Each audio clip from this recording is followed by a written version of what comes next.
As the year draws to an end and the holiday season is upon us, air travel is experiencing one of the peak seasons in terms of flight operations. These are indeed good times for the global air transport industry as more people continue to fly. For some time, the demand for air cargo has increased while more routes are being opened. Airlines are achieving sustainable levels of profitability. It's still a top business and challenged by costs from fuel, labor, infrastructure, and on others. Well, I have an aviation analyst with me in the studio, Ojuri, who's going to be speaking more on this. Thank you very much for joining us. Thank you. It's my pleasure to be here. Let's start this way. At this time, we talked about the Yuletide season. What's the passenger traffic expectation with regards to airlines at the aviation sector at this time? The passengers traffic expectation, the numbers from what we look at the trend analysis from 2015, which shows a 10.6. In 2016, there was a 10.9. And based on the first 3 quarters of this year and analysis, we're looking at a 14% growth pattern, which fourth quarter shows a 14% increase. And with that increase in passenger traffic shows about 2.7 million passengers. Yes, and this actually is going to be driven mainly by, we have a huge population of Nigerians in diaspora that have strong ties to Nigeria as well as the, family ties here. There's huge remittance of about $21 billion annually, so it makes people move. Thirdly, there's the fact that there's a huge population of Nigerians that live in urban centers. They have that cultural affinity to travel at the end of the year. This end of the year calendar offers us that opportunity to go back to our hometowns, to our villages, for reunions, for events, for festivals, for the Christmas holidays, as well as ushering the new year. So all this actually add up to make that passenger traffic very buoyant. How prepared are airlines and also ancillary services? How prepared are they? Well, they're prepared.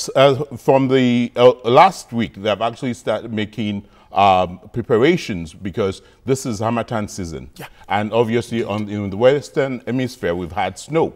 And obviously last Sunday, I believe it was, London, Europe had snow, lots of flight cancellations and delays in Amsterdam and UK. But what we've done here is we've had lots of regulatory issuance of by NCAA to the airlines that if the weather minima visibility is less than 800 meters, they should not be given operating or the flight should not operate. However, what should be done so that these delays will not be an inconvenience to the passengers is to ensure that top of the line category 3 ILS equipments are installed at the major airports.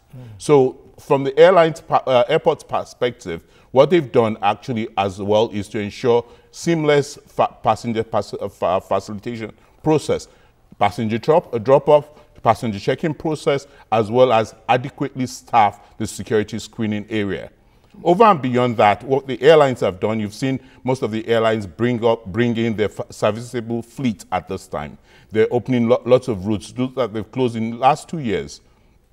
They've started opening Abuja to Uyo, Abuja to Calabar, and all this actually adds up as well from the point of view of the ground service, ancillary service provider, is to ensure that we have adequate fuel.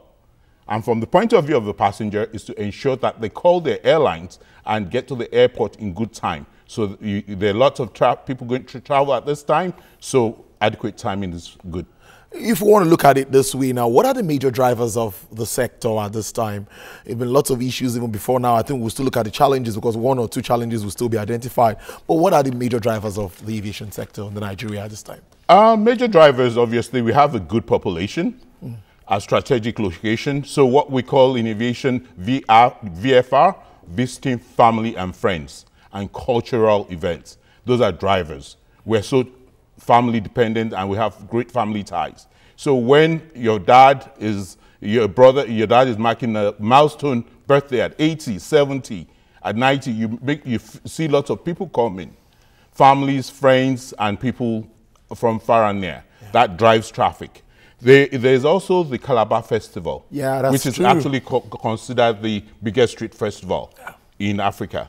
there's a driver. It's the 1st to the 31st of December. You have the life-changing event, weddings, lots of birthdays, lots of cultural festivals, lots of year-end activities. Other drivers are competitive, lack of competitive, multimodal means of transportation. What that means in essence is the roads are not that safe and fast. The rail is not competitive where you have a fast rail like in Japan or in Paris that compete with the air travel. Air travel to Abuja is 1 hour, road is 6 hours. So it doesn't, and safe. Yeah, it is. So apart from that, there's relative security in the southeast and south.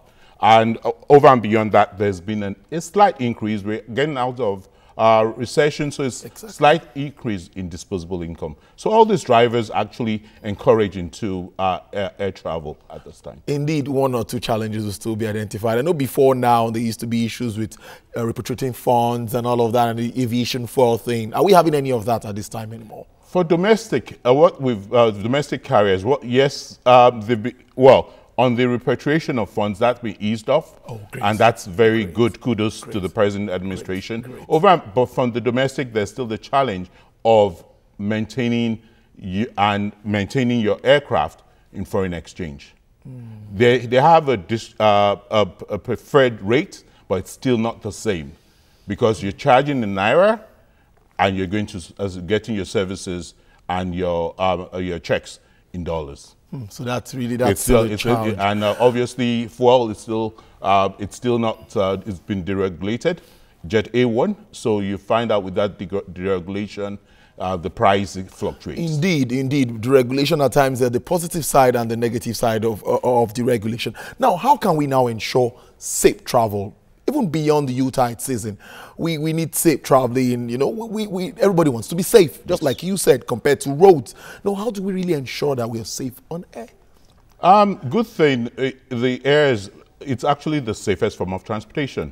It's not just a cliche, it's the truth. Because we have strong and very strong, vibrant regulations from ICAO, which actually now piggybacks to the NCAA, Nigerian Civil Aviation, which actually has regulations and standard operating procedures for airlines. Over and beyond that, there's the ICAO IOSA certifications, which most of the Nigerian airlines are actually abiding by and part of the certification process. Over and beyond that, there's this safety management systems that has been imbibed within the airline systems, where there's a self-assessment and a safety culture awareness, which actually, all in all, culminates to a very safe operating environment. Indeed, I would like you to give a word on issues around challenges passengers now face, individual passengers, luggage issues, at times flight rescheduling and all of that. Have this been checked? Do we still have this challenge at our airports? Yes, we still have. It's a dynamic nature of aviation, and it's not peculiar to Nigeria. Great. Obviously, it's just making our airports more conducive to those changes and tweaks in the system, because obviously part of the safety procedure is to ensure that that aircraft stays on ground until the weather clears. So while it stays on ground, you make the airport a very conducive environment, whereby there's what you call adequate food and beverage opportunities, lounges, restaurants, and things that would engage the passenger while they wait. Now, let's almost rounding up now. Definitely, we still need government support to this sector. There's been issues around concession. We might not go there, but what do you think government really needs? What government on their part, what can they do? We're working on roads, lots of monies, budgets, to fix our roads. What about the aviation sector? We need to revamp the airports, the system, and all of that. Which area do you think government really needs to focus so that we can really achieve what we intend to achieve? Government started with deregulating the airline in Nigeria, and you've seen it evolved.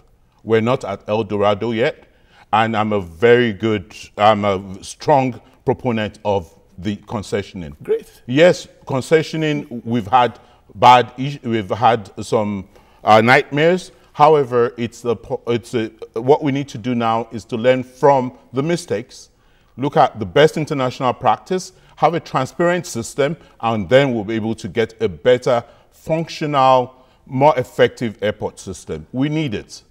You've seen Ghana evolve over the years. Now it actually evolved from a government-regulated and operated airport to a commercial entity. You've seen Senegal on December 7th open an airport which is supposed to drive that hub, which Nigeria has been earning and yearning for in years.